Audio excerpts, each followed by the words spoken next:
Hello everyone, welcome to the YouTube Mile Builders Thursday night general hangout. Thursday's hangouts are for the general discussion on mile railroading that we all can set a topic to discuss for the night. Thursday's hangouts are the proud sponsor of the Tuesday night presentations, the YouTube Mile Builders, eMag, and the YouTube Mile Builders live show. I want to say thanks for everybody joining in tonight's show. And here's your host for the night, Johnny Reb of Southeast Rails.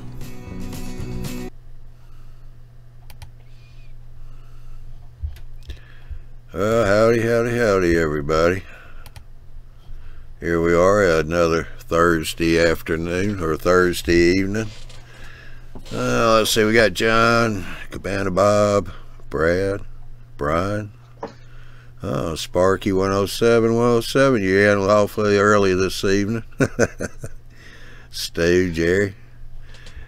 Let's see, we got who we got over here? Yeah, we got Josh, we got Dan, Jason, Big Ron. How y'all doing tonight? You can unmute your mics now. Doing good, Johnny. How are you tonight? Pretty good. Getting there. Looks like we got a new guy here, CG or CG. How you doing?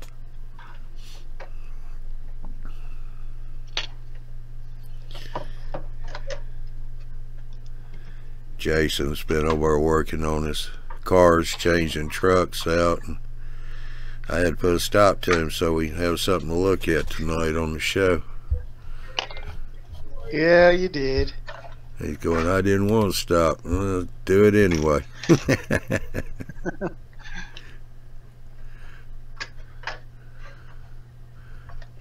Did you have to plug those holes, or did you just have to ream them out a little bit? Plug them. Yeah. I plugged them first, and then I'm putting a new hole in and ream out before I can put a screw in. Okay.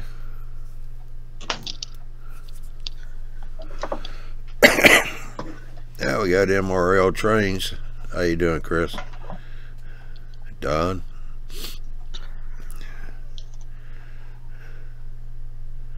They popping in like skeeters tonight.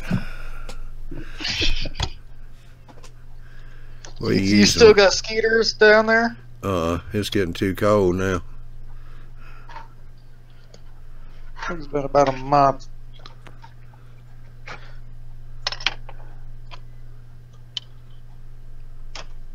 I don't know what happened to them over here. They just didn't seem to like me all that much. Uh-oh. You was too sweet. You've been eating too much candy. Believe it or not, I don't eat that much candy. Talk about cold. My youngest son has his last cross-country meet tomorrow morning. He runs at 9 a.m. And the forecast is to, if they're lucky, be 40 degrees. Yeah. I remember them days. Yeah, me too.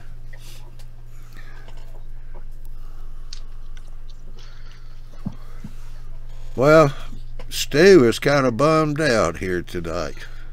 He said, got to be a good show.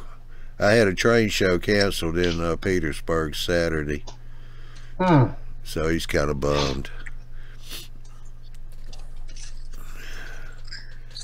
Yeah, Dwight's in here now. Joey just popped in. Kenneth.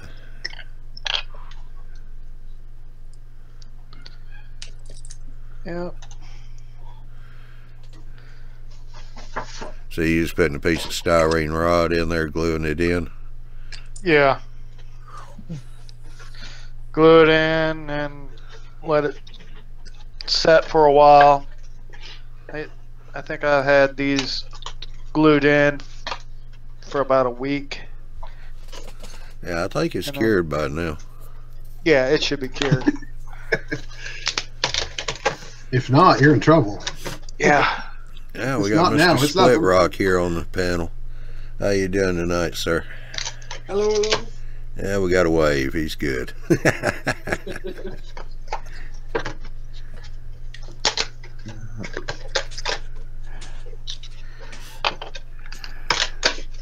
What wheels you putting on there?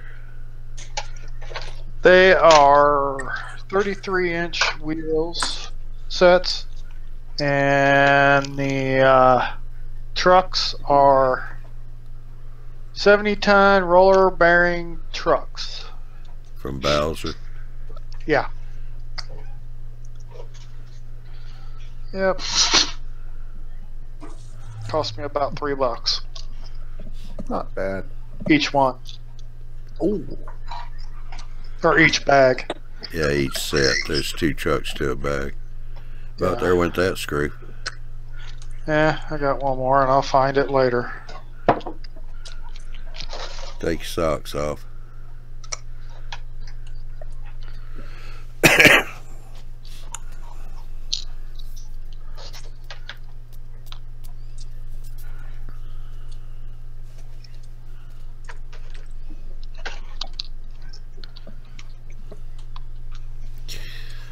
Jump over here real quick and get Mr. Split Rock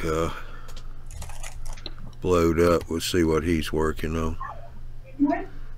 He ain't got his microphone on, so he can't narrate, but we'll just watch. I can hear you. Can you hear me? Oh, Yeah, yeah, oh yeah. a little low, but yeah, we can hear you. Oh, okay. I'm practicing for the big game. For the position. Oops. Building another turnout, huh? Yeah, narrow gauge. Oh, I was about to guess N scale, so I was close. Yes, it's code 55, so it's the same. There you go. It's the same crazy people. how long does it take for you to build one of those? well, he just You pooped. insulted him, man.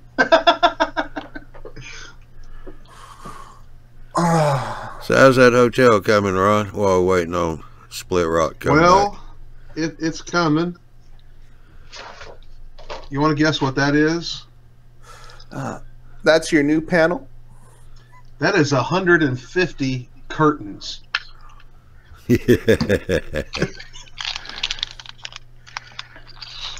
So, I mean, we're kind of down to, I started on the lighting. I still got some work to do on the lighting. But I got a lot of curtains and a lot of shades to install. So, I think I'm going to work on that for a little bit tonight. Oh, they don't have a back on it yet, does it?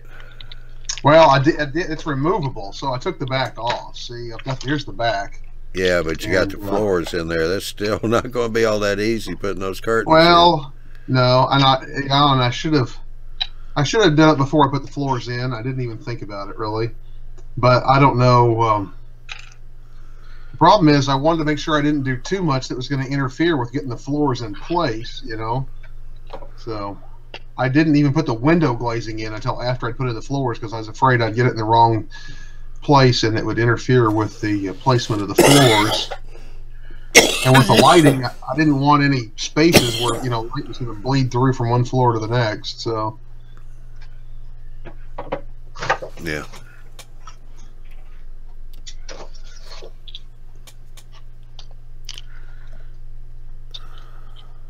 but we'll get it.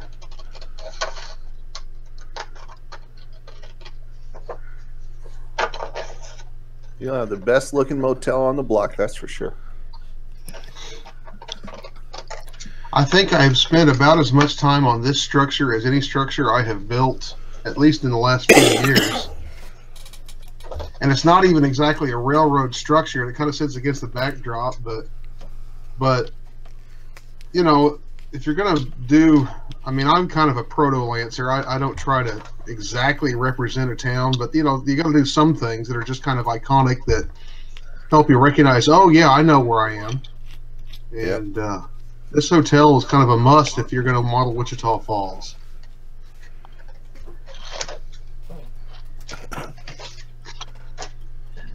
I thought the Hilltone Hotel was close enough to it that it would be easy. I really didn't anticipate that it was going to take quite all of work that it has. But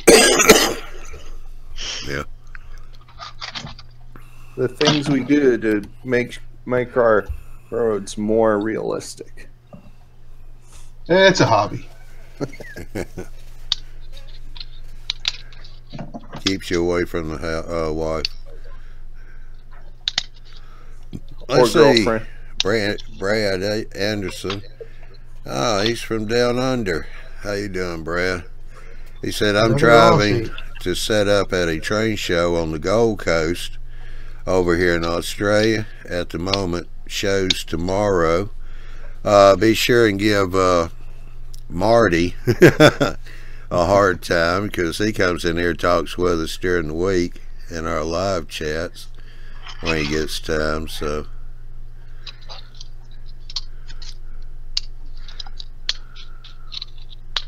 and Randy's Rock and Roll Railroad, Mike Garter, said that motel is looking good, Ron. Thank you, Randy. Hotel. Whatever. Yeah, yeah. It was an old hotel at the time that I'm modeling it. Today, it's actually been remodeled, and it's upscale apartments now. But Yeah. I'm not upscaling it. Yeah. Yeah, CG said the same thing. He likes the looks of it too.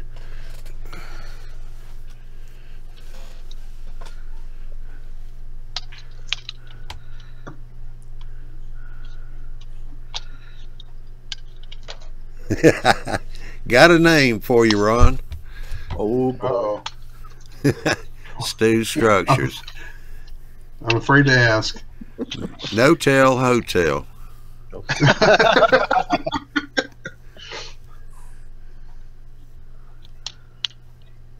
Just don't tell my wife.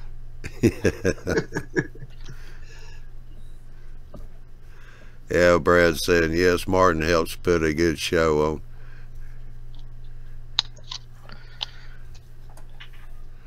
He's rather involved with the shows down there, I do know that.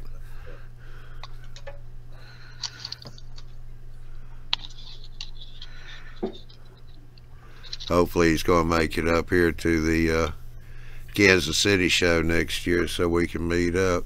I plan on going to that one. I'd like to meet him in person. I think we're all going to be looking forward to this show. Mm-hmm. A lot of us are going to be able to meet in person. Yeah, Mark Donovan, hey Ron, what a review on your YouTube page. Is he talking about the Legion of Weirdos review?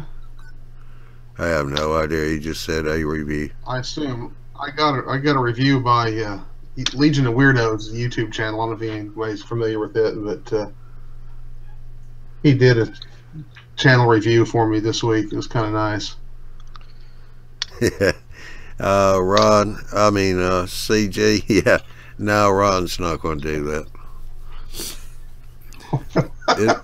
It's on the up and up. Yeah, and that's all I'm going to say.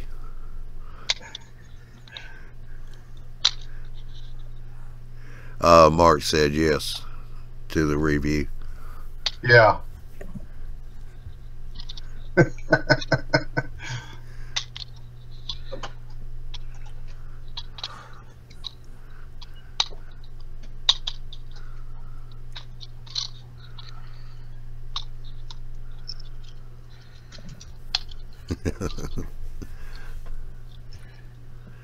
Hey, there's Mr. Lee. How you doing, Lee? He's saying, hey, guys. Hey, Lee. Hey, Lee. Way Get over in there here. in California.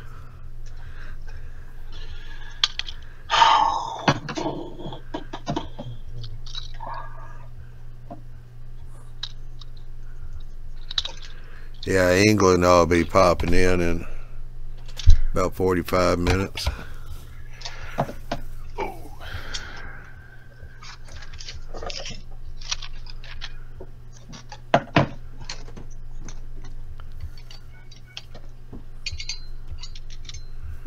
Evidently, John's in pain. He said he's in a recliner and now he's gone for some ice. Ooh. Hope he gets better. Oh, Lee's on the road. He's in Texas on his way to Petersburg, West Virginia. Huh. He's over What part our of way. Texas? See if he tells me what part of Texas he's in. I'm curious.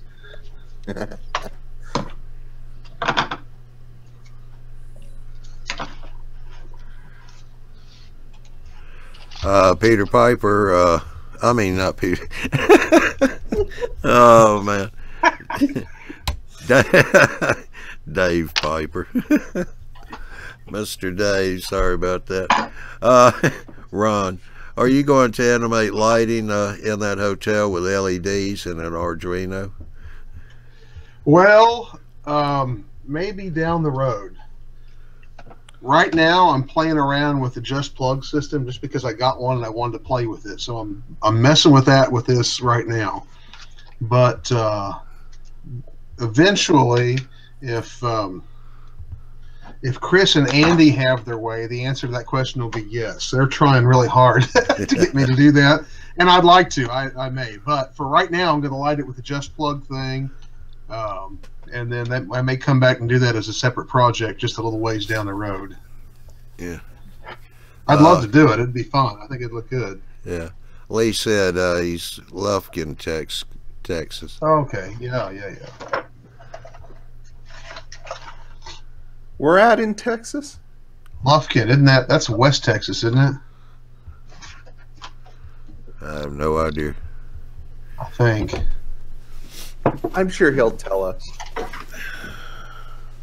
I lived several years in Central Texas.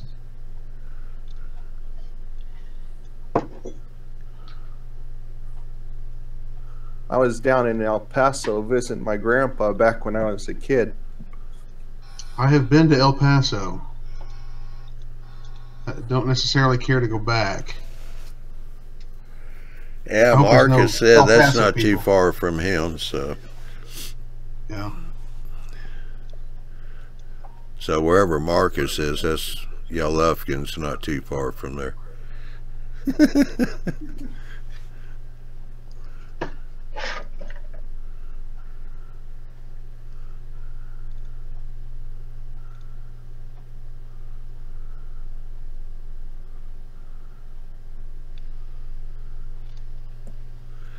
Well, I thought Split Rock would come back, but I don't think he knows he's off. Yeah.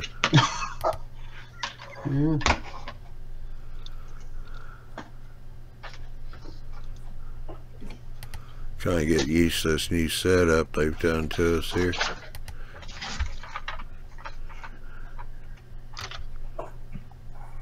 Kind of jumped off of Jason there. Get back over and see now what he's doing. Looks like he's doing some more loads.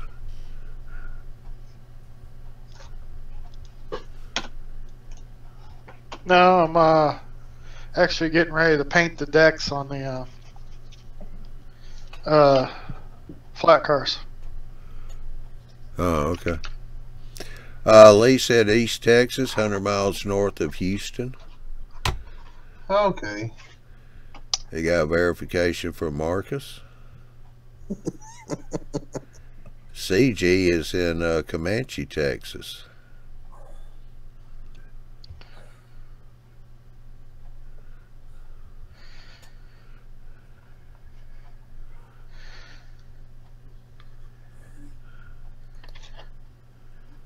Marcus is in Tyler. I know Tyler.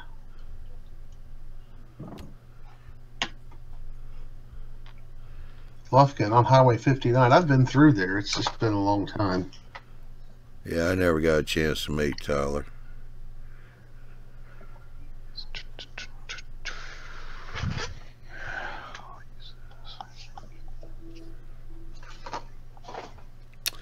Oh, I got an announcement to make. Oh, All boy. right. Got a surprise for you guys for next week. I don't know if to be excited or scared. Yeah. I'll be scared for both of us. Yeah, it's going to be a surprise next Thursday night. Oh, this is a secret surprise. Yeah, because I'm not going to be here, so I won't be doing the show.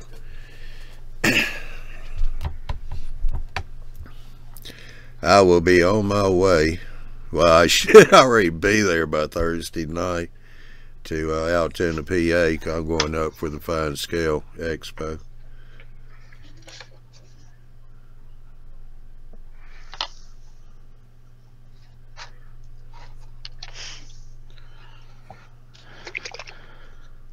Does Miles go to the fine scale shows at all? Do you know? No. Ah.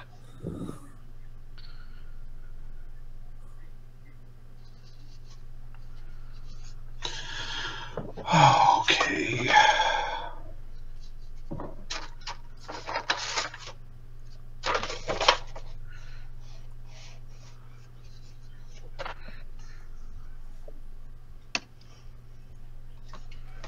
Well, Dave, you need to come over to Altoona then, because I'll be there. Andy will be there. Chris, we got a few other YouTubers that are going to be coming over there too.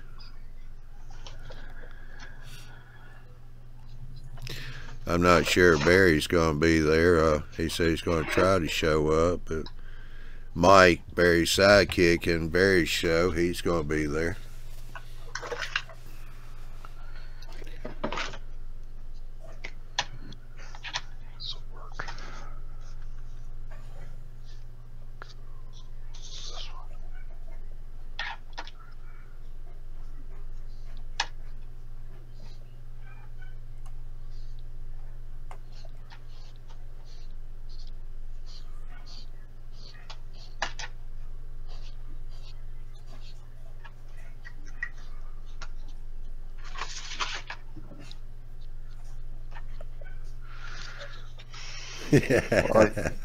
I'm not going to do it, Jerry. He got this. He says, I like that, Johnny, which is actually spelled with a Y. First you say you have an announcement, then you say you won't tell. Then tell us, ha ha ha. It's an unannouncement. The announcement is, it's a surprise. You'll have to tune in and see.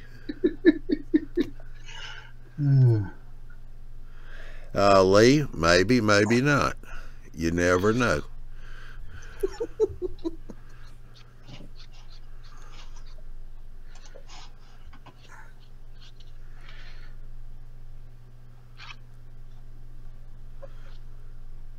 I've been working on this 40 by 14 layout of mine in the old Atlas track planner. I think I've got the first level set.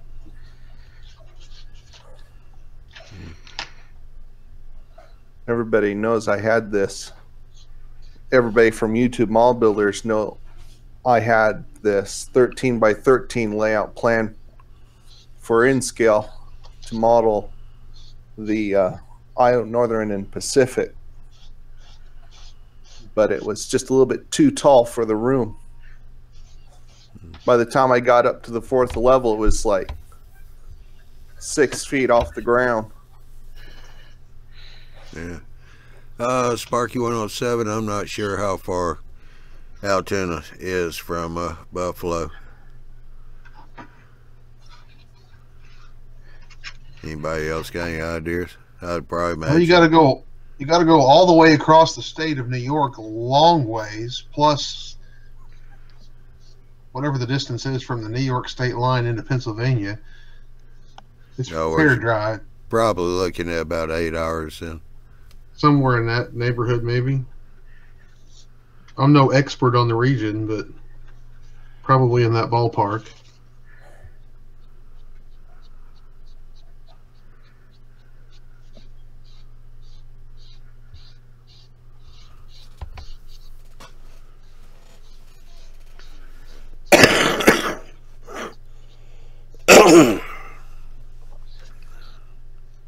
Here you go.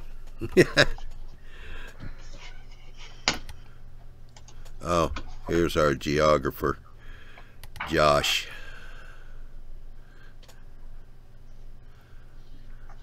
How many hours did it say? 211. 4 hours, 3 minutes? Huh.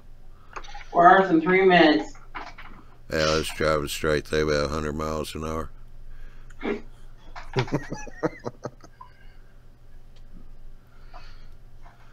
I know drive for me is going to be about 12 hours.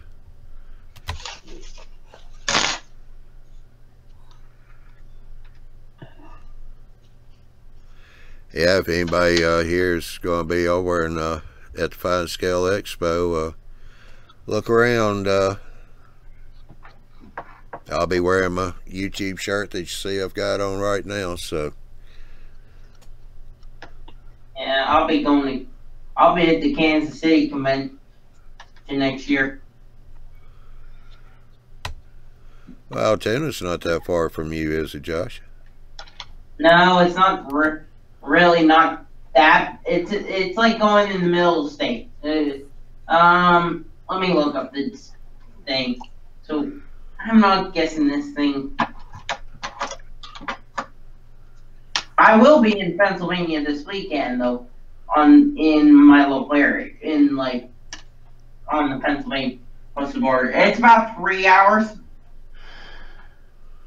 3 hours and where is it saying? Get back. 3 hours and 12 minutes. Yeah. Yeah, come on over. What do I have plans this? I think our local division of the MRA is having a swap meet. I would like to get up to Altoona. I don't know. I probably won't. I'm meaning to.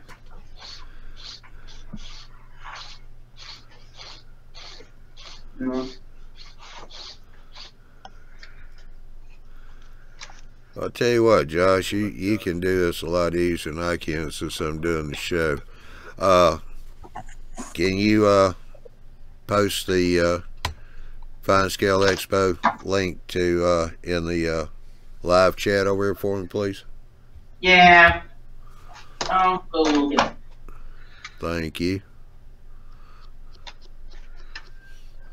Or I get mad because I can't find one of my way bills right now. Well, before you get mad, if you'll post the show, I'd appreciate it.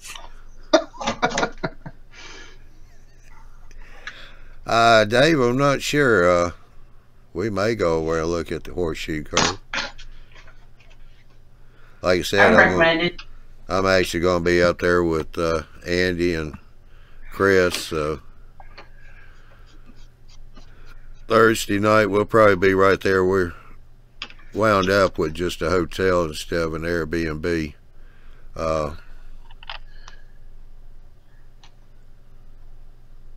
Yeah. But I plan on cooking up a few ribs, bringing up for some of the guys. We'll probably eat that up on Thursday night.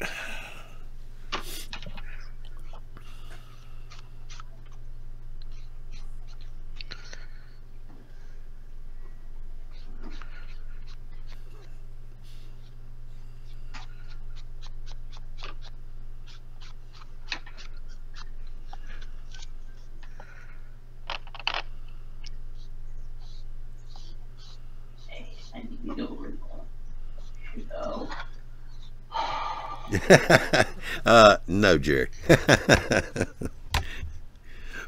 Ron said no discounts, so we said okay, we got us a different hotel. Yeah, Jerry was going, Ron's no-tell hotel. You going to stay there? No. I need a little more headroom. It might be a little tight. Yeah. It is in scale after all.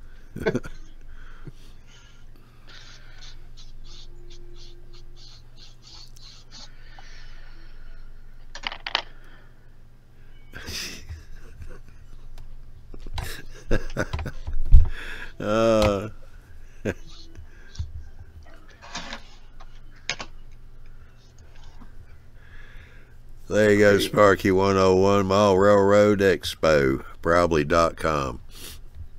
Probably. Probably.com. Type that. Probably.com. Jerry's Ron. Jerry said he may enjoy the stay.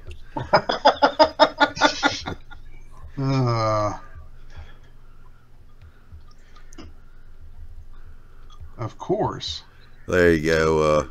Josh has got the site up. So I'll put that up full screen for everybody to see.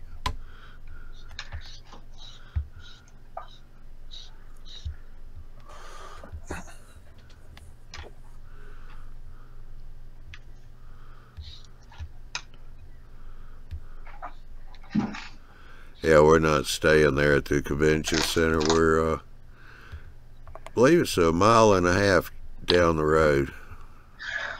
Got a better price on hotel rooms down there. It's a hotel Chris stays in because he has to go over for certification classes.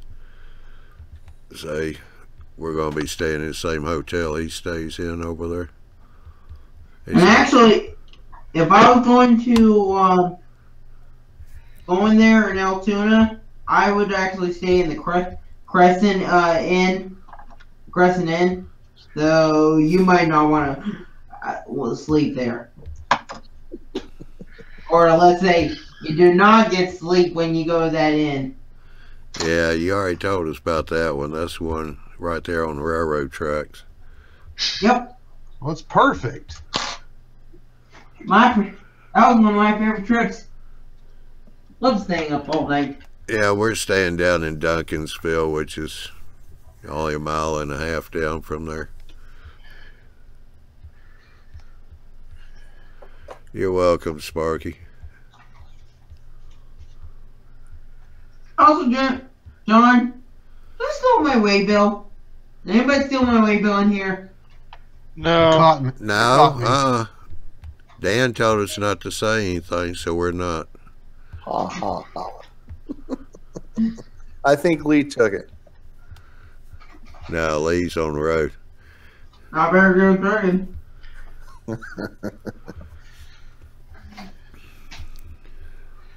Go look at the last place you saw it at. I did. I only found one waybill. I might have to make a new waybills for it. But I can't find it. It'll probably come out. So here's a question for anybody in the audience. Have you seen the new Union Pacific locomotive yet? In person? In person. Oh, No. in person. Not in person. You got to clarify that.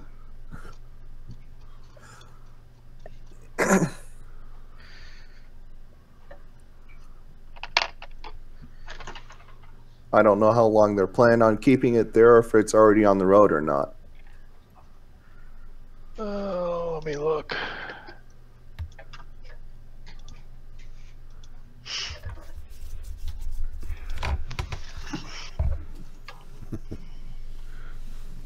I figured the people in Texas would have seen it already. Yeah, Jerry said it's too modern for him.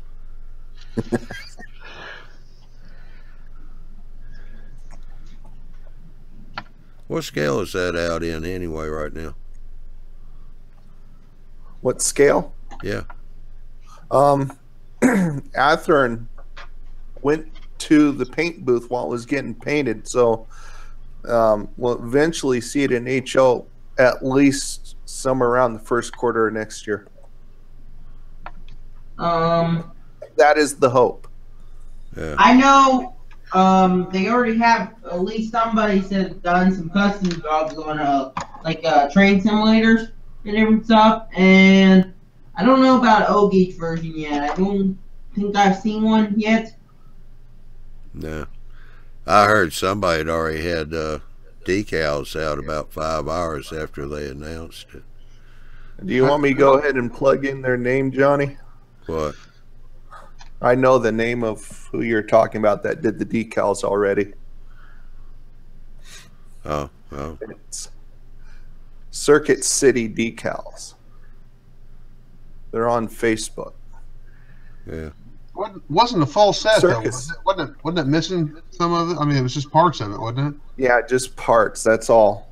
That's what I thought.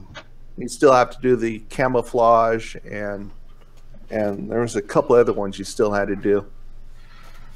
They even have the spirit of Union Pacific on the decal sheet. Yeah. Well, They gave Marcus, away that early, at least on the website. They gave away that on the Facebook page. They actually gave that away kind of early as a little teaser. All right, last reported on heritageunits.com. It's in Oklahoma. Oklahoma. Yeah. Where in Oklahoma? Do you know?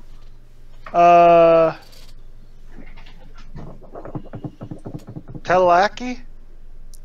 I have no idea where that is. I'll have to check that out. Where is that? How do you spell that? Talala.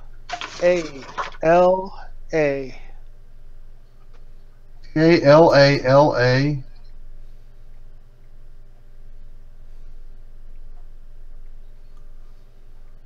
Almost sounds like, oh, it's not even close, but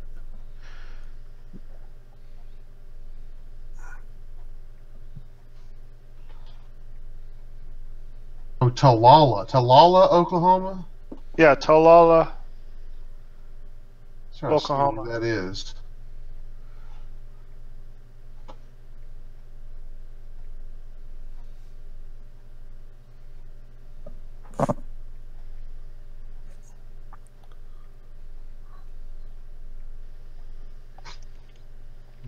That's actually literally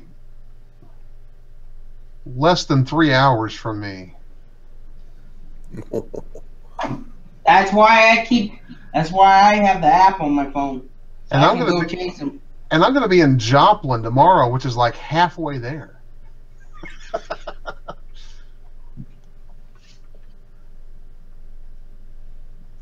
Wonder how long it's going to be there. I mean, is it on the move or is it? It's on the move, I believe. Okay, so that won't do me any good. It's a nice thought. 9 times out of 10, it'll probably be on a container train. No, it ain't. I said 9 times out of 10. It's on an office car special. Oh, yeah, we got a couple of them here said they're not too happy with the engine. They're not too crazy about it. Yeah, Stu's ex-military. I like the idea, but I think the loco doesn't look very aesthetically pleasing. Yeah, Norfolk Southern did a better job. It's got a lot going on there, that's for sure. Well, you're trying to cover every branch of the military on one locomotive. It's kind of a small palette for that. Yeah. And Norfolk Southern did better. Or the local railroad at one time had one called the CROW, C-R-O-W was its initial sort of nickname. Though it had a military special unit that was pretty cool. All right, John, we'll catch you later. Hope you get to feeling better. the one I think did all the branch the best was Burlington Northern when they had their Desert Storm locomotive. Wasn't that UP too? Didn't Union Pacific have that one too? At That one was time? an all camouflage Destiny 40-2 for the USO. With the desert camo. Yeah.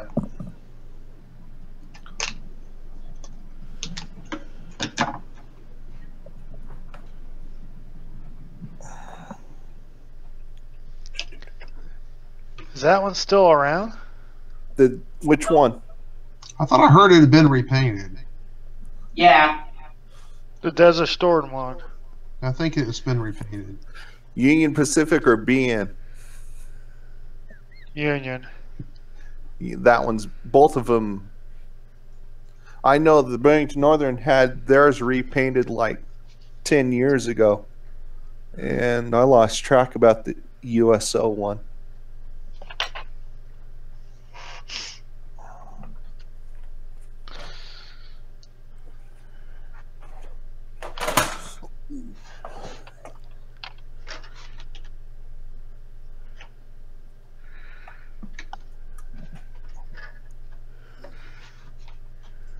Destination count.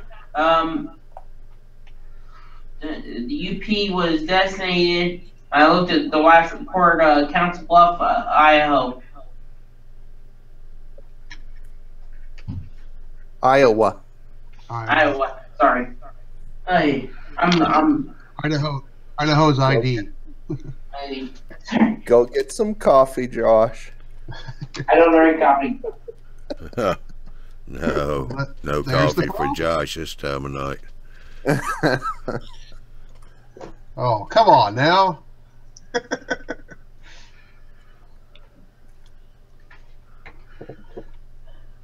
Be interesting to see how Josh would be cranked up after having a cup of coffee. No, it is not interesting at all. Oh. He has been in here on a sugar rush. Yeah, but that's different. No, it's not. No, not really.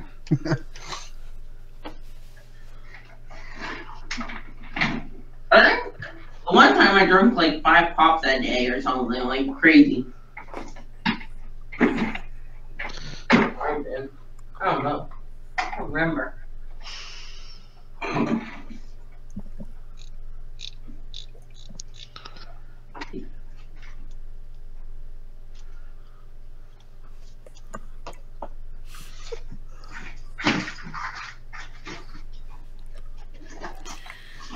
Well, I think maybe Split Rock's computer might have dropped out on him altogether. It's usually his iPad, actually. Huh? He's usually using like an iPad. You get on here. Alright, battery may have been died on him.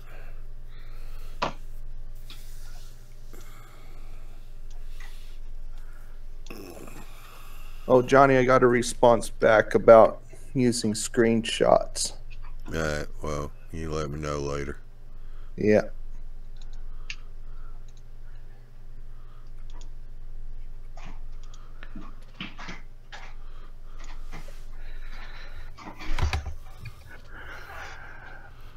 What kind of loads you gonna put on those cars there, Josh?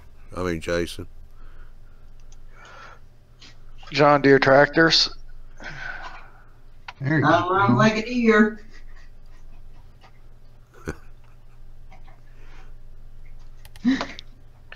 Yep, I can do the 3 of them with the 6420s.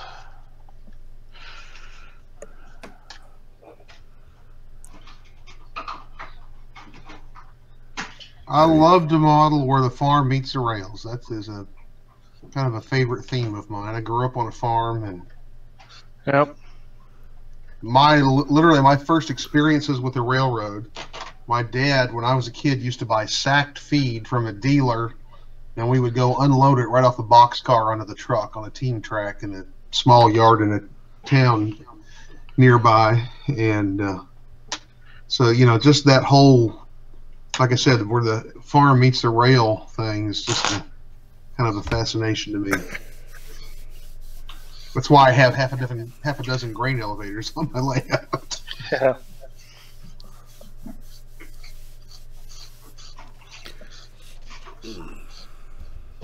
Being born in Idaho, I'm more of a lumberman.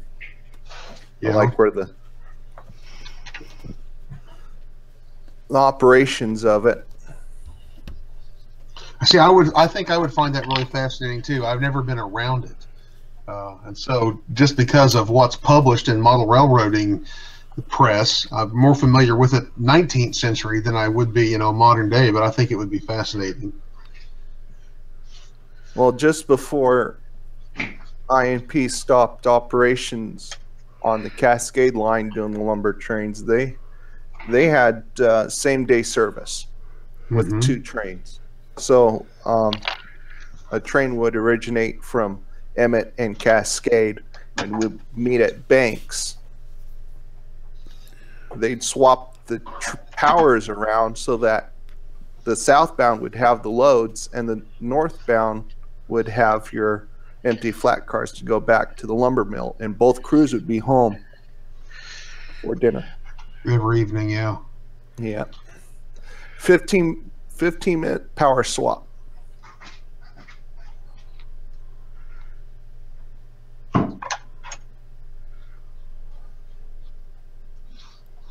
And all they had was one siding.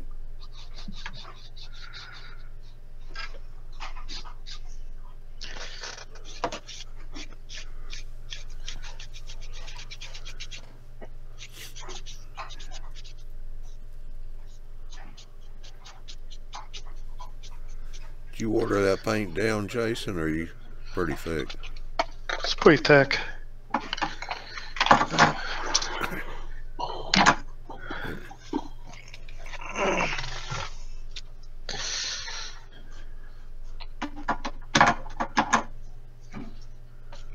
But my line also dealt with canning and cattle and farm equipment as well. So it wasn't just mainly the lumber supporting Not it. just lumber. Yeah. But that was back in the 50s.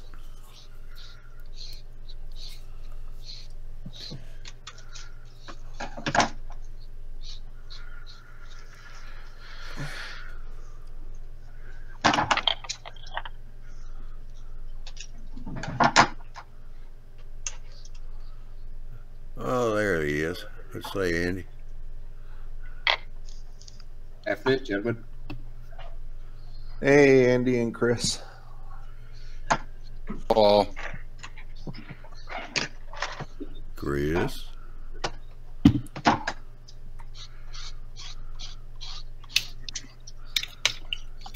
Hey, Andy. Hello, Josh. How are you, buddy?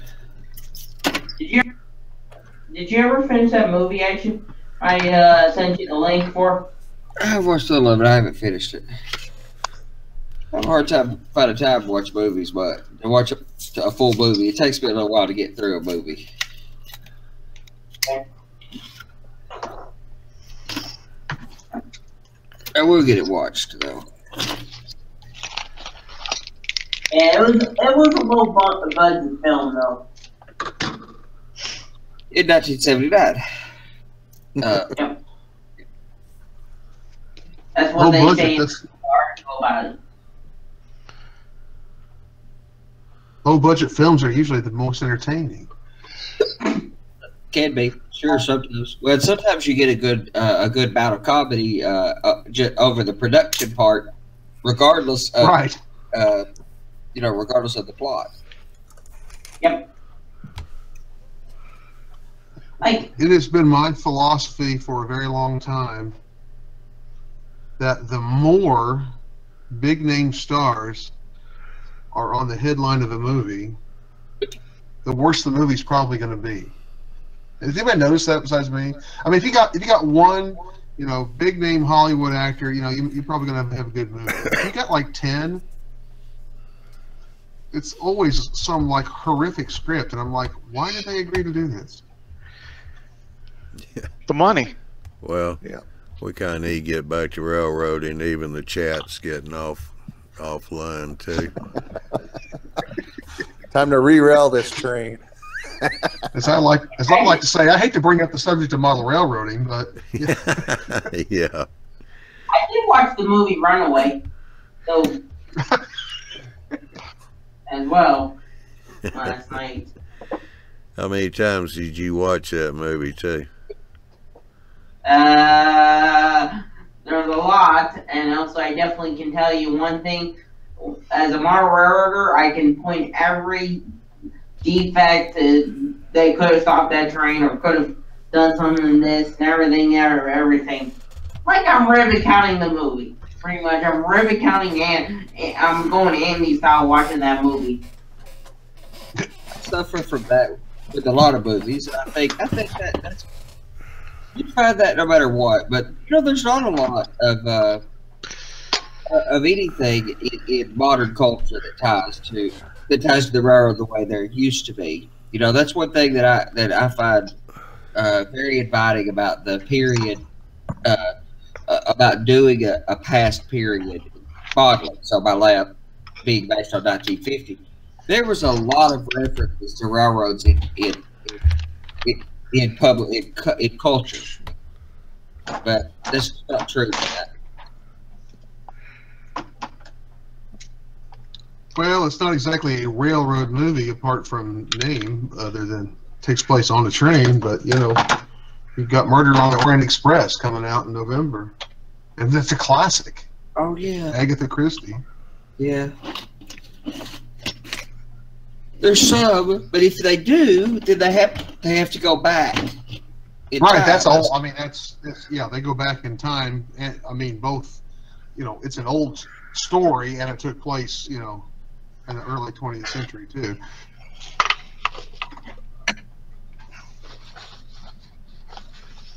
Do you guys remember the movie that John D. Lancey was in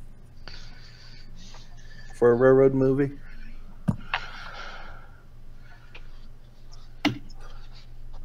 I'll just have to confess, I don't even know who that is. Star Trek. What? He was Hugh in Star Trek. Oh, okay. I do know who that is. That was Final Run. I remember that. Late 70s or something. I think it was an 80s movie. It might have been. But, you just had that had a lot to do with why some parts of the some parts of society don't get into model railroading. There are people becoming model railroaders today. It's not like the hobby's going to go away like all the naysayers who bid our hobby farewell prematurely. I don't think that our hobby is going to go away anytime soon. But the entry into the hobby for young people is quite different than it once was because there's no cultural connection. And if there was, then you would see more people interested, fascinated by trains the way people are fascinated by aircraft because there's a cultural connection.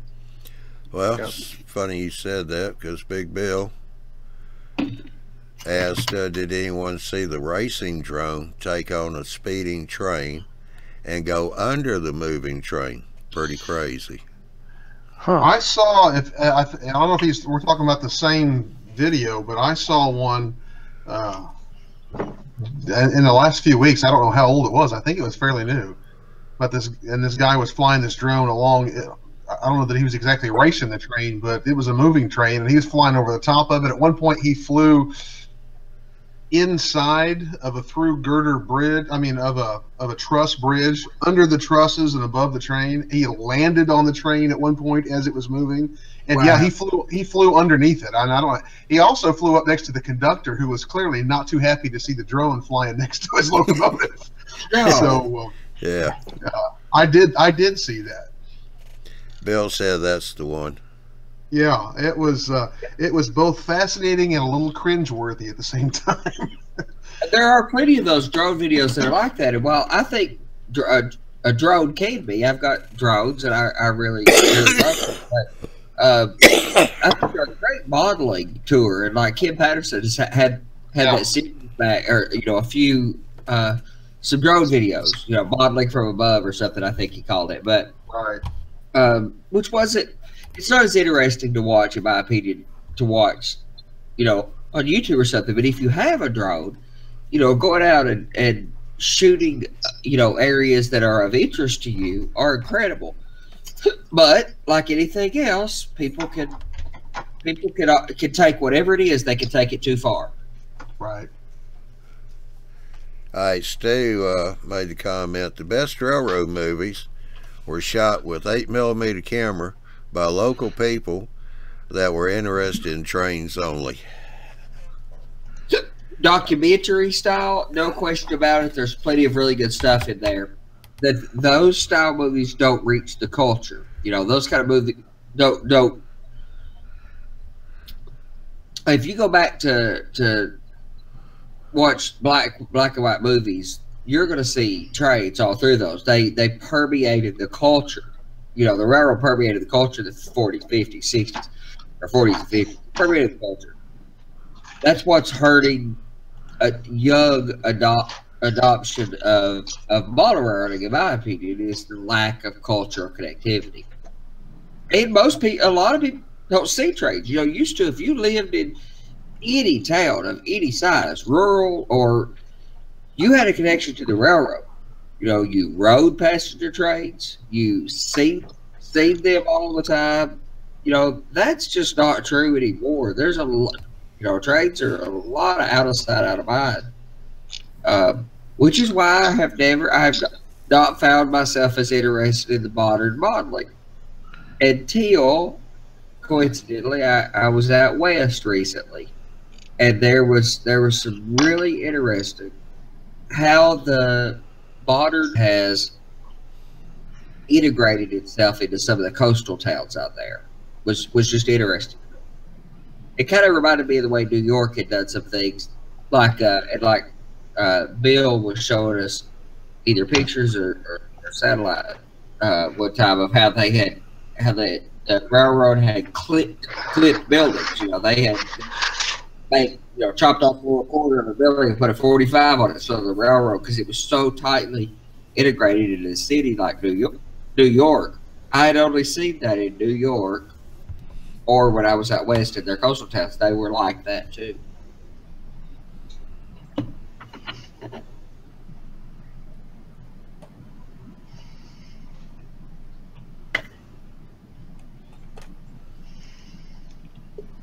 Yeah, we had a railroad yard here in Boise.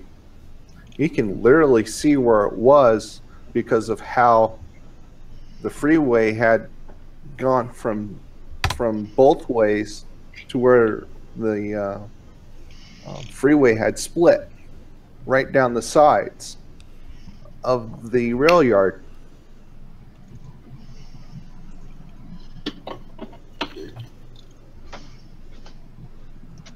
And there's like only a few of the historical buildings from that time period left, and they're struggling to keep them.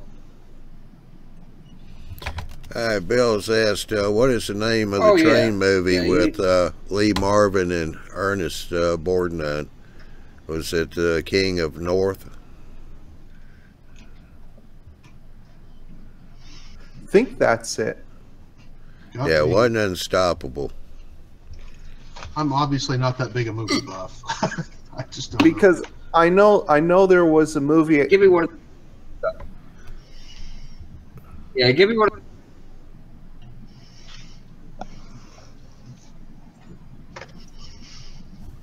I figured Josh should know the name of that one. Emperor. I think it is. It's Emperor North. It's the Emperor North, one of the greatest train movies ever made. Actually, probably that compared to any of the other movies, Emperor of the North is probably the best railroad management or railroad like movie. That's not a runaway movie. Is a good movie. Yeah, it's called The Emperor of the North, Bill. Yep. One of the best movies of all time. Yes, that's it. Josh, you're missing about John Ford's movie. John Ford's movie, Union Pacific, didn't have to do with runaways. 2 minutes ago. You will not get to do this again. What was that? I think that was his mom. I think it might have been Josh's mom. Oh. Past his bedtime. I hate to break it to you folks, but with anything, whether it's about trains, planes, automobiles, the movies or TV will never get it right. No. But John Ford's Union Pacific got pretty dang close. If you ever It get a takes chance to watch it. It takes a heck of a budget to bring in the right people to have the history buffs or the railroad experts or whatever it is you're going to do. So made for TV is always going to be a little weak on the factual knowledge. But it's not even that. And that's why.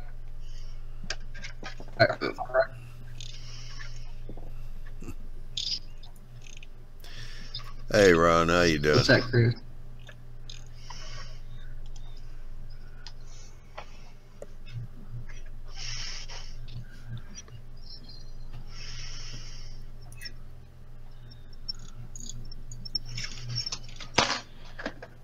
You got to specify your Ron. See, you freak me out when you say that. Like what? Ron down under. I know more Rons on YouTube than I've known in my entire life combined. It's a wild deal. I don't know what the deal is with that. Well, we're getting a lot of Chris's in here too. Yeah, that's true too. Yeah, we're gonna have to start numbering them. Obviously, I'm number one. You would say that.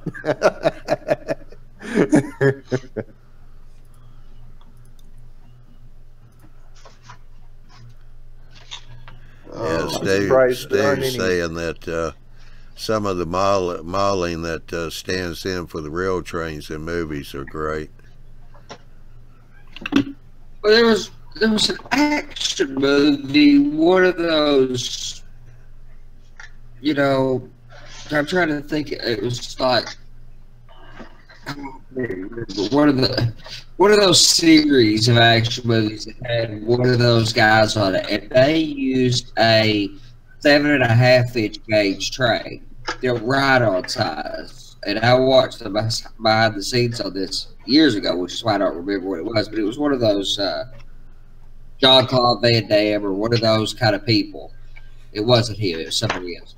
And they used that 7.5-inch train. It was a major mainstream movie, and it was fascinating what they had done. I think I know which movie you're talking about. Are you talking about Under Siege 2 Dark Territory? Yeah. Yeah. Paul up here made a comment. I'll make a point to take my kids on the commuter rail yes, sir, and light rail here in Salt Lake City to help them gain an appreciation for rail. I love to see their excitement when we ride the train. And Marcus Andy said, give up on that computer. Ha ha ha. Because you are lagging.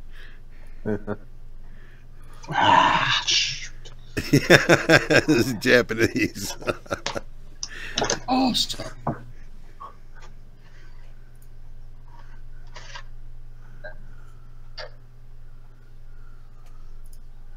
He needs to put a fan next to it.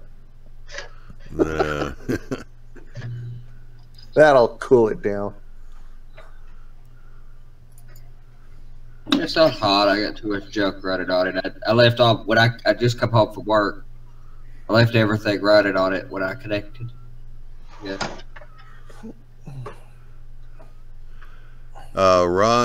Randy's rock and roll. McCarter.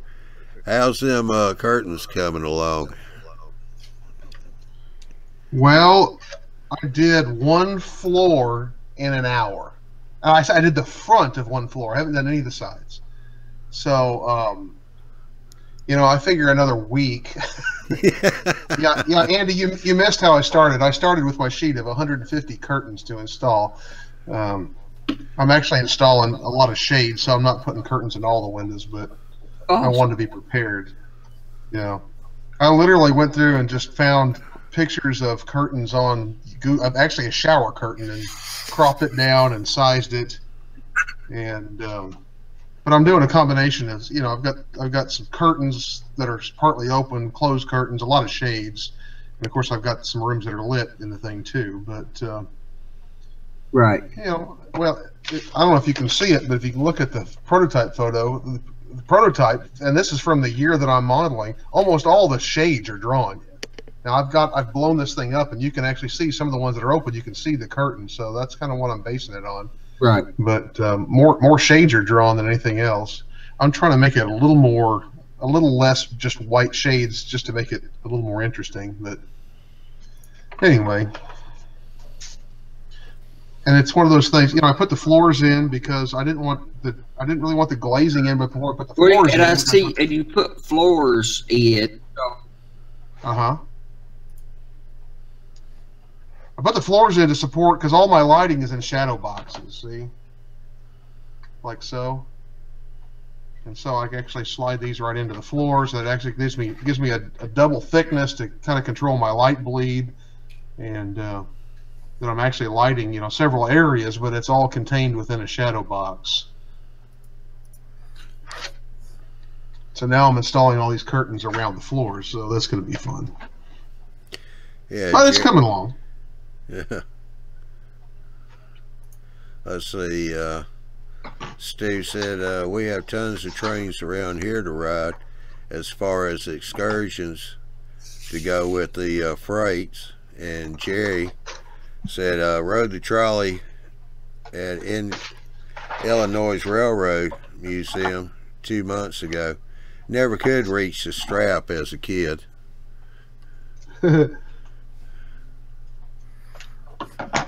I've got a picture of the railroad I'm modeling, and they've got like 3 or 4 freight cars on them on this train, plus the baggage and a coach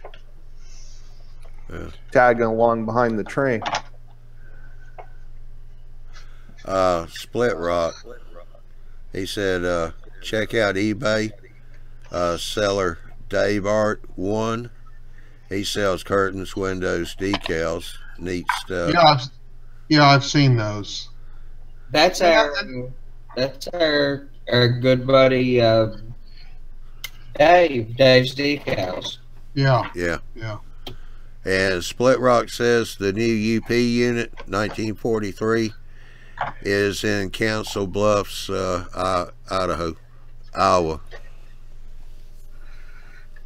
Well, that's nowhere near Oklahoma.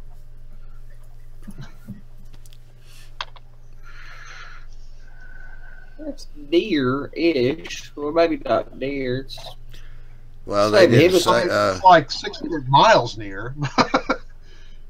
It's nearer than like Pennsylvania is, but that was 2 hours ago.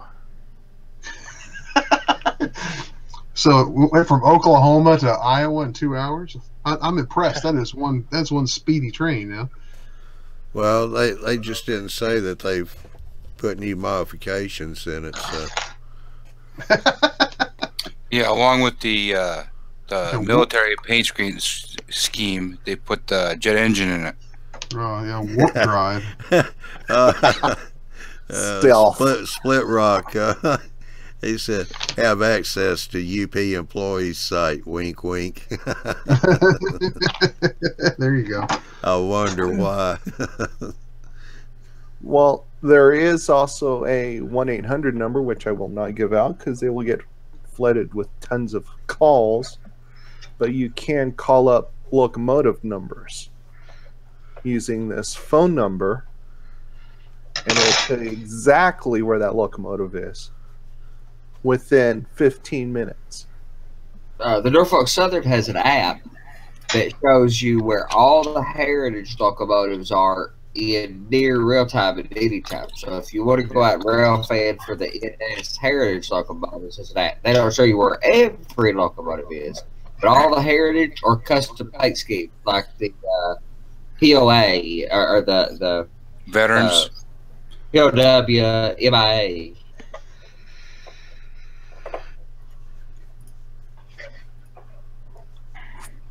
Yeah, Marcus said they got the flux capacitor. There you go.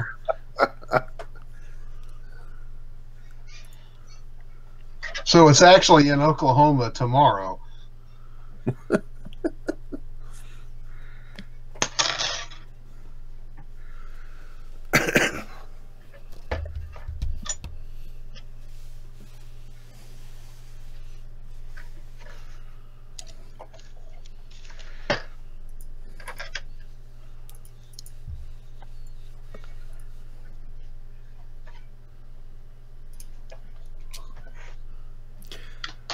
Kenny's asking, does that app work for offline units as well? I don't know. I haven't looked as. I don't know.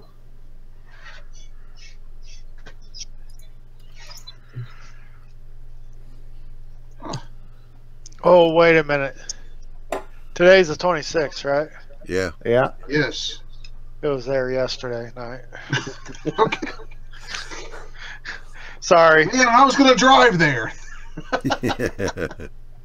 Whew. Ron, you're only late by a day and a half. Well, Oklahoma would be a lot closer for me than Iowa would. Yeah. But I'm not going to make that either. Doesn't sound like.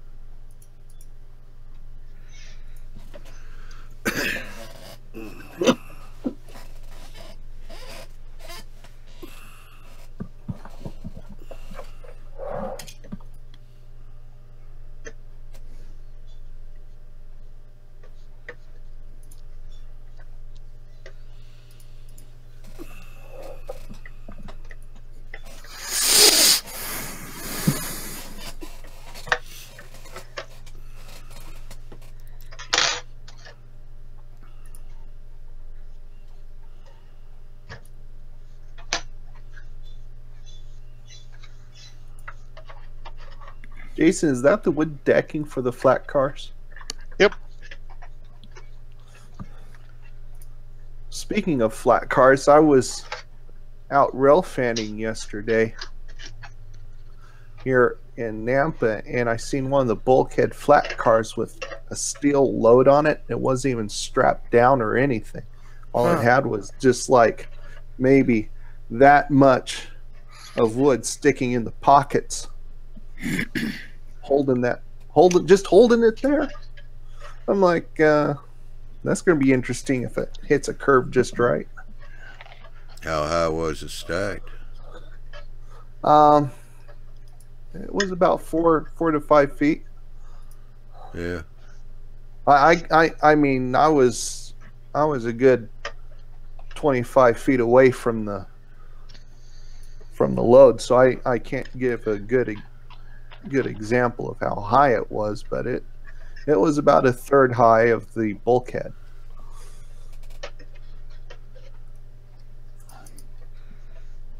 And we seen one of the it was a AC 6000 freshly painted. That thing was gleaming bright. It looked like it had high gloss on it. It stuck out like a sore thumb between the locomotives it was with. Everything else was dirty and seen some miles. Well, let's see here. Jerry's got up here. Don't worry, Ron. Every time my ship comes in, I'm down at the darn railroad station. Sparky's asking, has there ever been a Canadian Heritage unit besides the CP Sioux Line unit? An actual Canadian unit, I guess. Well, what we would consider a heritage unit for us is different for them because they have the Olympic SD-40-2 still. Huh.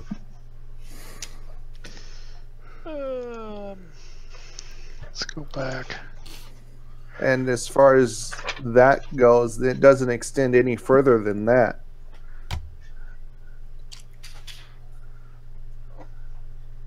But Ralph will tell us. Well, when he gets in. He almost had it. BC rail painted. What we got? Oh, all the C40-8s for BC rail.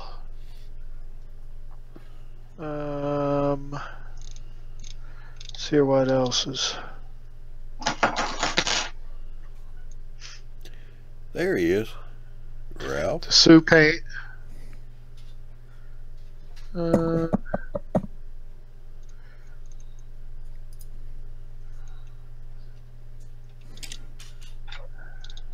If you were talking, we couldn't hear you.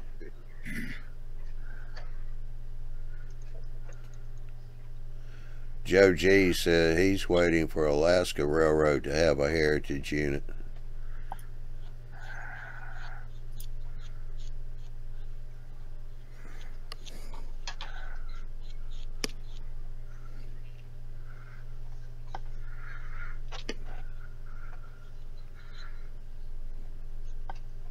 I seen some of their GP40s down here about 20 years ago when they were getting overhauled. Yeah.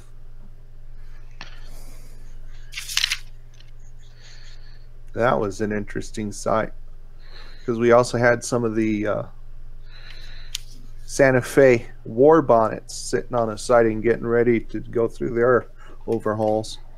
Oh, I thought you said go to the scrapyard. For Mark's benefit. Yeah, I kind of fear that one. No, just paint them orange and green. Paint them orange and green. Sorry about that. And for interesting, these were the yellow and blue war bonnets, not the red and silver. Yeah. Well, Jerry said hi, Ralph. Hi, Jerry.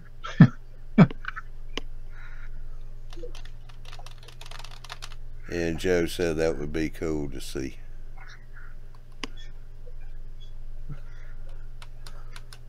So, Ralph, do Canadian Pacific or National have any heritage locomotives? Actually, there's one running around the country right now. Is it just the Sioux? It's Canadian Pacific. Yeah. F units. I forget which version, but there's an ABA unit with a full complement of passenger coaches. They brought it across the country to celebrate our 150th anniversary. So I think right now it's probably in the East Coast. It could be back in Montreal by now.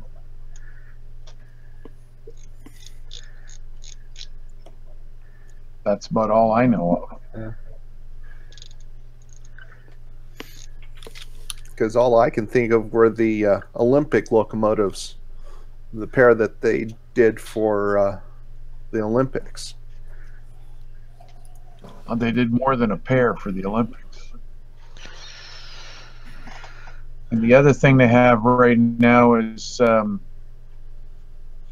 our regular commuter service, the passenger coaches and so on that go between cities. Mm-hmm.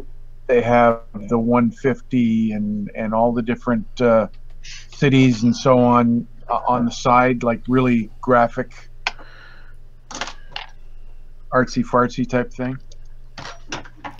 Yeah, Split Rock said those CP units and train parked next to his house for last summer's Ryder Cup. Okay. I'm sure the neighbors like that.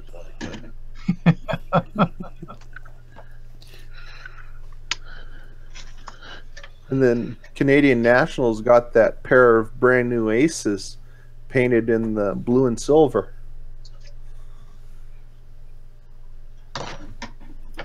In fact, if that happened, I'd imagine Split Rock should be able to drive his engine home when he gets off work.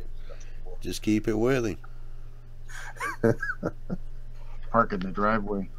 Park it in the backyard.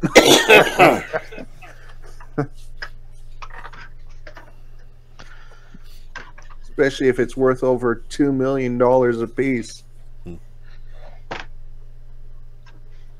Well, you got to keep an eye on it. Backyard's the safest spot. Split Rock says, I like my car. It smells better.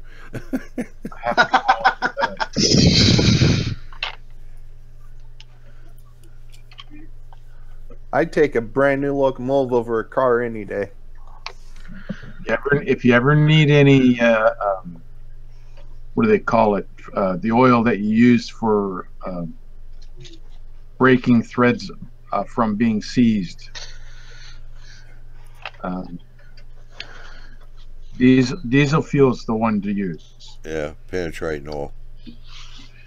Penetrating oil. Diesel fuel will penetrate anything.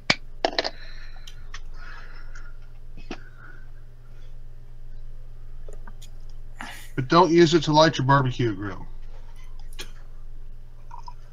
Oh, that would have been the funnest part. Yeah, but it doesn't burn that way. And there's Ron's safety tip for the day. That's right. No, that wasn't about safety. It doesn't taste very good. Oh. Yeah, we always used diesel fuel for starting the fires, burn trash, because that way you don't get the flash. Your light's so slow. Yeah, it's good for that. Just don't put it on your charcoal. So now I figured out what the things is for Ron's changing things. All right, Jerry, we'll catch you later. Have a good one. All things combustible.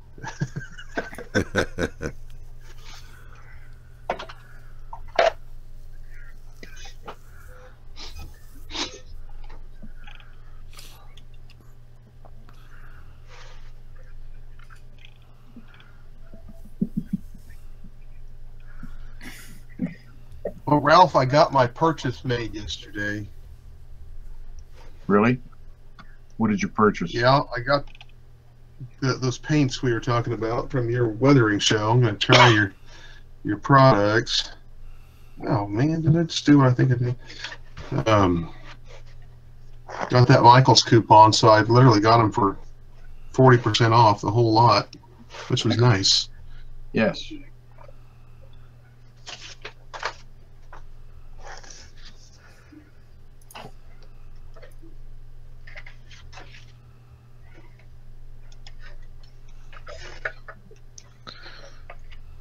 I thought you were kit bashing that hotel, and there I see. Is that a prototype photograph? That is a prototype photograph. Okay.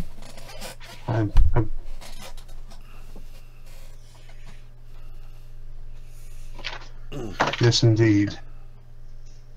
You're right on both counts.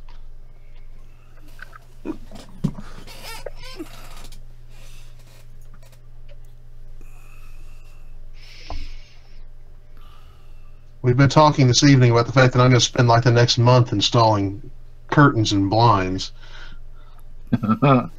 You should have done that before you put the floors in. Yeah, yes, we've had that an hour ago. Well, here was the thing. I'll tell you what I told everybody else. I didn't for this reason, because I didn't want to put the window glazing in until I put the floors in, because I was scared to death of not getting the floors where I wanted them. So I thought I'll be safer to put the window glazing in after, which the glazing was not a problem. The curtains, a little more problem. So, I mean, whether it was well-reasoned or not, there was a reason. Okay. The lesser of two evils. Some of us have to learn things the hard way.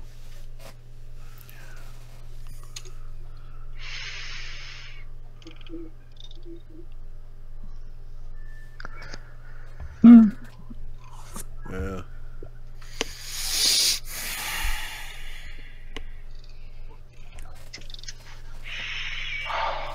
Phil Wyman's asking Ralph, have you got the Vallejo pigment and tried them yet? I have a few. I have enough of my AIM powders and Bragdon powders to last me a lifetime. So if I buy anything else, something that I don't have. Yeah.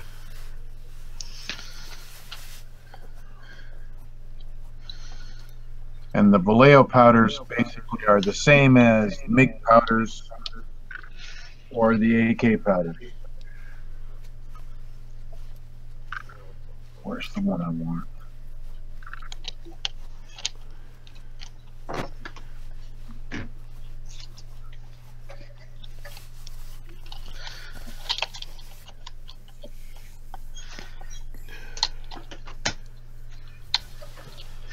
Yeah, Phil said okay.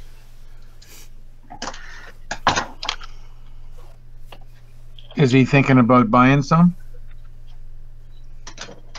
I'm not sure. He was just Phil? asking a question. Are you thinking about buying some or what? Or do you already have them? Yeah, he hasn't said yet. He said yes. He is thinking about buying them. Yes to buying them, or yes, you have them? Yes, he's buying them, probably.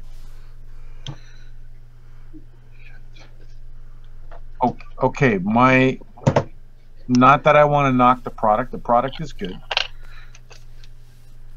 You can get for better value for your money if you buy the Bragdon or the AIM powders.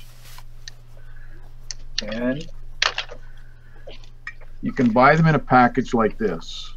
That one container has 4 different colors in it. There's 4 little plastic boxes in it.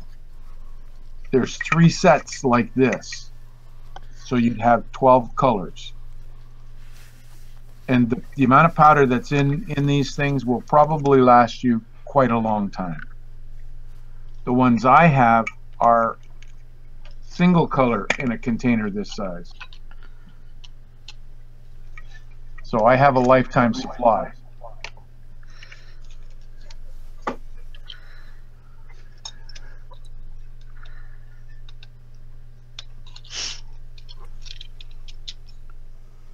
Fragment, what was it? Joe G? Yeah. Bragdon powders or pigments are, I would say, the same as the AIM, although I think the AIM are a little bit better. They both do the same job. They both work well. Some of the colors I have are Bragdon because I can't get them in AIM. But most of my colors are AIM colors.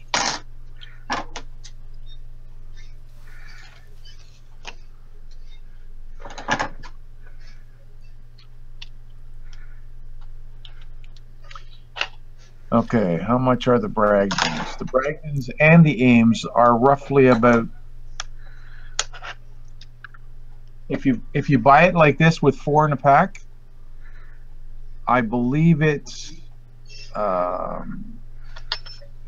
let's say $10.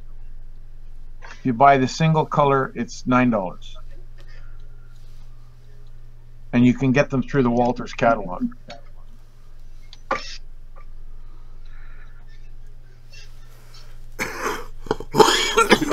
You can also buy the AIM, correct? It's now Monroe models. Monroe models, yes. You can. I think they actually have the Monroe name on them now. It's the same thing. They do, because he bought the AIM product right line. Because I ordered some here. I had to order a replacement, a new one, not too long ago. And it actually came with the Monroe name on the package. Same thing. Now here's one that I tried. Can't get it. There we go. Called gunmetal. This is a pigment. I had no idea what this was or how it was going to work. But you can get the same results from taking a wooden pencil, an HB pencil, and scraping it on a piece of sandpaper and taking that powder and using that. And what I do, I run this on, put my finger in it, and I run my finger along the bottom edge of my snowplows on the front of my locomotives. And it gives it a sort of a clean, dark steel color. They call this gunmetal.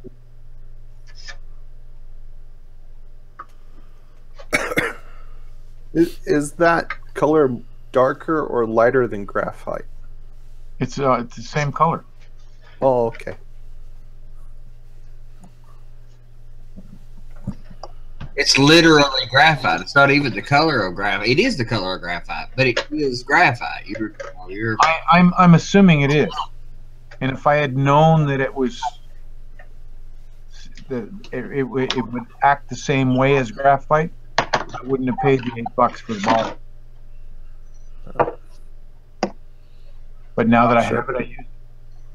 Absolutely. Well, it is in a pre-shaved up form, whereas, you know, but I buy the sticks of graphite, like doing the weathering you do on the top edges of the trucks and stuff. That graphite stick is just incredible for that. And it's already pretty soft, so I could shave that stuff up and make a powdered graphite. If you get the right stick, the flat ones. Yeah. Joe Fugate, he uses it to put it on his rails. That's what I bought them for, was to do the track cleaning that Trevor Marshall had showed that technique for cleaning rail, and it is exceptional. It works. Like I said, it's electrically conductive. It works. Has a good look too. Has a really good look. It does. Yeah, Phil, Pupper, I know you have to get. I know you, have to get a Vallejo binder to be able to use them. It may just be a acrylic liquid.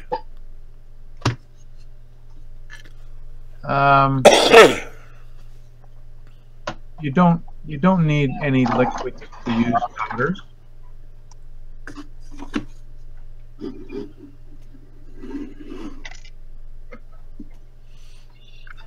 There are some things you can do with a liquid, but you can mix them with alcohol as anything as well as anything else. You just need something to help pack them on, and then once they dry to set up, and then you need some way to seal them if they're going to be something that's handled, of course. Because even now, the aid powders don't come off too bad. They rub, if you rub them in quite fiercely, they set up. I don't know if you'd say that they're heat activated or pressure activated in some way, but they do seal reasonably well. But if you truly want to seal them, you got to kind of overdo it and dull coat it. But the dull coat kind of eats them a little bit. Once these things are put on with a brush and you scrub them on, they're not coming off unless you wash it off. Yeah, they don't come off. The only thing I can say is that for the first little while, you'll get a little of your fingers messing with some of the bottles, but it's not like they're going to go back to being clean.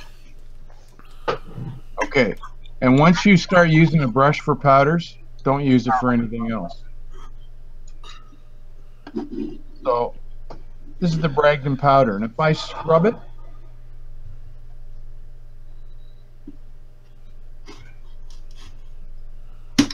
sorry, it's not the Bragdon, it's the AIM, but it's basically the same thing. It's paint pigment is what it is.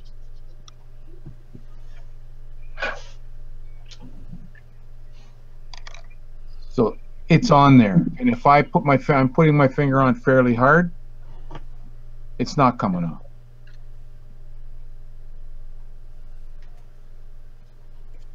I can rub it off a little bit, but not completely. If I really want to get it off,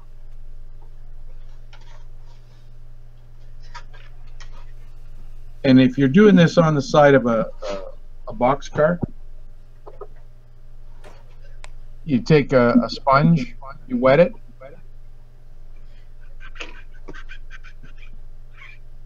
you can pretty well wash it off.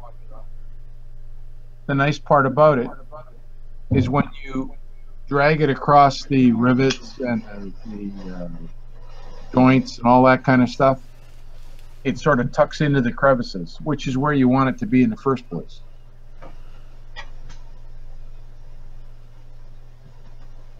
The alcohol helps it do that really well too, that kind of capillary action for certain effects. Like on a box car, using a little bit of alcohol, and it'll catch and run down into the seams a little bit. Of course, you could just rub it in too and get the same effect. But see, I wouldn't use powders to do that. No, I agree. I'm sold on the gouaches as well. I had used the powders before. I've got some cars that are done with powders, using alcohols to do them with the AIM powders. But I am sold on the gouache method, but I wasn't prior to. And I don't know anybody else who's talking about gouaches other than you. So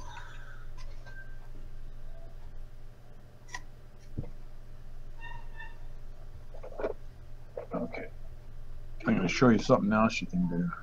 And we talked about using the oils. Or you're talking about doing streaks.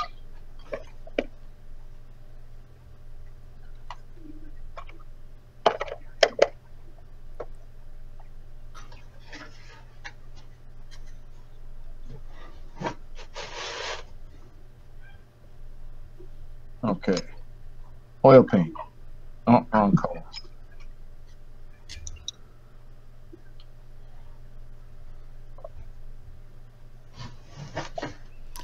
Yeah, Phil said that's just the way they show when they're showing how to use them on the video from Vallejo. The thing you have to watch for is those guys that, when they show it in Vallejo, they're showing you 1/35th scale, whatever they're doing. Bill scale, yeah, 135, yes.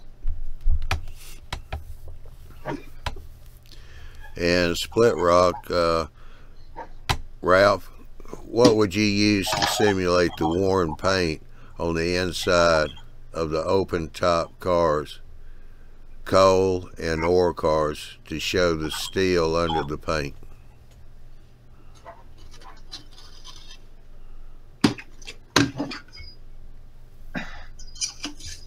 I would paint them with a gunmetal paint in the bottom. I would spray it with hairspray and then overspray it with the car color again. And within 20 minutes of doing that, you start scratching the car color away and you'll end up with the gunmetal below, bare metal. It's called the hairspray technique. You have to be careful because it doesn't always work in every scale.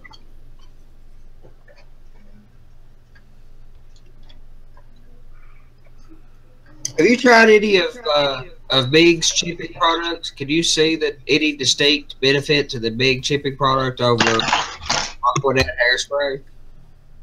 I have not had good success with the MIG chipping product. Okay. Although the military guys say it's more reliable, yeah, than the hairspray, because the hairspray relies on your atmospheric condition. All right. Okay, I have 2 dots there of oil paint. I dip my brush into mineral spirits. I dab it off just to blot it off a bit. And here's where I was saying the other night, I use a paintbrush to guide my brush so I go straight line.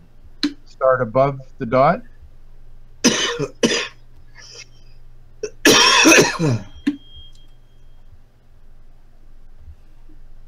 And then come back with your brush and do the dot again, and you can do it again.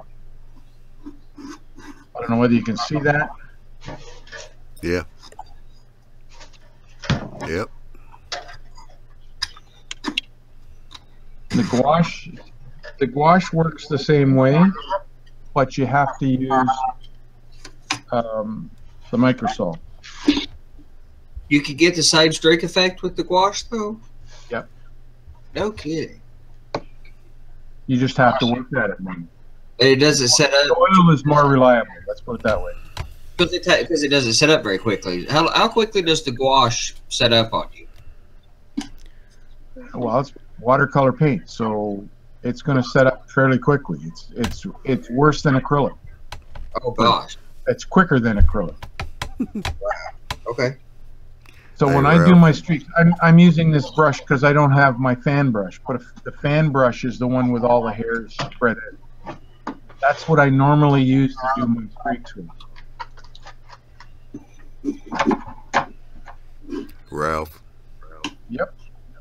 I'm just a messenger, so don't shoot me, okay? Go ahead. Let's see, Marcus is asking you, Have you tried Pan Pastel, and how would you rate them in comparison to AIM powders? I'm not going to go on about it. All I'm going to say is, yes, I've tried them, and that's as far as I went. I've tried them a few times to do different things, and they do not act the same way as the Bragdon or AIM powders. In the next issue of the e-mag, I have an article in there comparing the two and how I feel about them.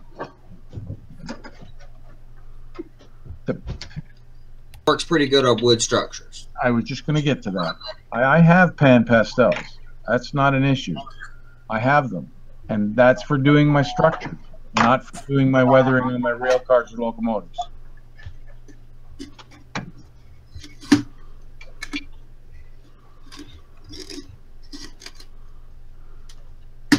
I hope that helped. I'm sure it did. Yeah.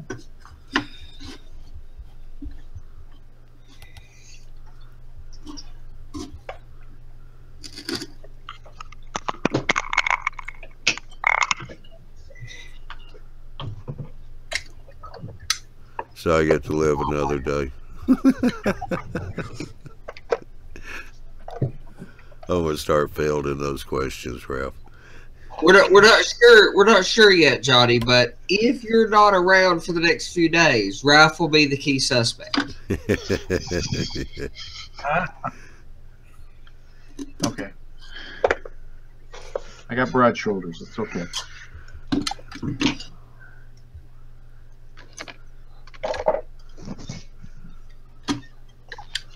Okay, Ralph, here's a question. If somebody was wanting to model wintertime, how would they go about doing it on their locomotives? Would you use like the Woodland Scenics snow, or would you use something else? I've never done it. I can't truly answer the question. I personally would not put anything on my locomotive. Okay. No, you should get pictures of locomotives that are appropriate to the time of year, because they do weather differently depending on time of year. And you see this muddy, caked on stuff, you know, all the plow stuff in snow season. But that's traditional weathering methods. You just have to look for the colors for it. Now, if you're trying to cover it in snow, I don't think that, my opinion is, there is not a single way to do that on a permanent layout. Now, for a photo op, sure, totally possible for a photo op, and a little Photoshop to make the puffs of green that are blowing around in the air and stuff. Totally possible with very little Photoshop. But a permanent layout, snow on the ground, you know, like Mike Hoffelog's method, that works. That's fine, but it's not fresh powder. It's not modeling a ski resort. Yeah. That's tough. He's modeling, you know, packed, snowpack. That's not impossible. That styrofoam method he uses is good as any I've seen. Kid Patterson does it with loose plaster. He just screeds loose plaster over it, but it's a photo op. He's taking it away. I know Eric Bruman, he did like a gypsum powder when he did his photo op. That's plaster. That's a type of plaster. Same thing. Yeah, same thing. That works. You just can't. It just can't get wet, or which is going to happen with moisture. You know, just humidity would get it wet, and it's going to turn into a smooth surface. You might as well just, you know. And I'm not saying that wouldn't work for a background scene, even. You know, you wanted to snow-cap hills on a mountain 4 foot back from the aisle or something. That's not out of the question. Yeah. I don't think it gets the reflective properties of snow properly. But we've talked about it before. It's just tough. Now, icicles, you can do that. The snowpack, you could do that.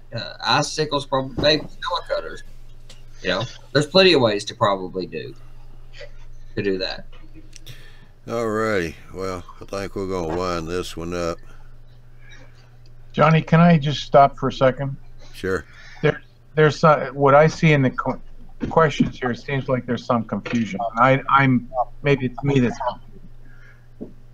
Marcus asked about the pastels. Then Marcus said, "Sorry, I must have missed the answer earlier." I don't know what answer that was. And then Earlier Stu shows. saying, "I'll ask again next show to clear it up." And then, thanks, Ron. I guess it was covered.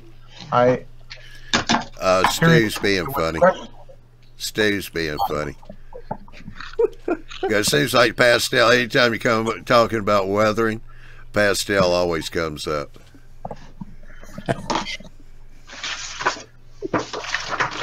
Yep. So, it's just being a little funny. A little kidding going on there. Okay. Yeah, I just happened to notice, you mentioned Kenny Broomfield. I just happened to notice him in there. I met Kenny Broomfield in Houston when I was down there. We just literally happened across each other. He's carrying around a copy of Model Railroad magazine and started the conversation. So, hi, Kenny. It's good to see you again. We've been Facebook friends and such since then. So,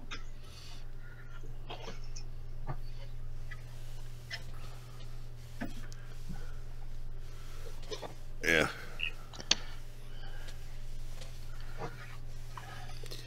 Who's ready?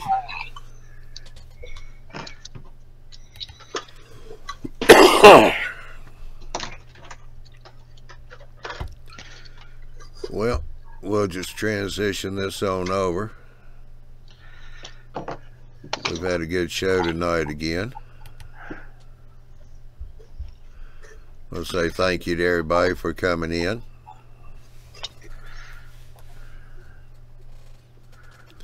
So go to YouTubeMallBuilders.com. There you can check the schedules for the Tuesday and Wednesday shows. Those air at 8 o'clock Central, 9 o'clock Central time. The Thursday and the Saturday once a month show, those air at 9 o'clock Central, 10 o'clock Eastern time. Be sure and click on the EMAG and sign up for an email notification, so when the EMAG comes out, you'll be notified of it. That is a PDF, so you can download it on various devices, be able to read it wherever you're at. JD and his team do a good job. And this month coming up, November, is going to be in scale for the N in November. And that magazine will be coming out somewhere, around the middle of the month. So be sure to be on the lookout for that one. Also, November the 1st is the Arduino workshop with Chris Healy. So you want to be sure to tune in on that one. And by the way, if you do happen to miss the show, don't worry about it. Every show is recorded and we put it up on our YouTube channel. That's YouTube Model Builders on YouTube. So you can go back and watch the show. Somebody showed a technique. You can keep going back reviewing that while you're trying that technique yourself. Also, November the 2nd. That is the Thursday.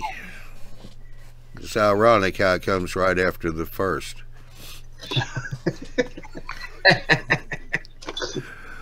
But because I am going to the Fine Scale Expo, I will not host that show. There will be a Thursday night show. I'm just going to let you guys tune in and see who is hosting and who's going to be there. So hopefully I'll be in PA by the time the show airs. Just not knowing what kind of internet connection I'll have. So I know I can't stream it. I may be able to pop in on it. So we'll wait and see. So with that said, hope everybody has a good weekend. And we shall see you on Wednesday night, 8 o'clock Central, 9 o'clock Eastern. All right, y'all have a good weekend. And where am I at? We'll catch you later. Goodbye all. Night, John.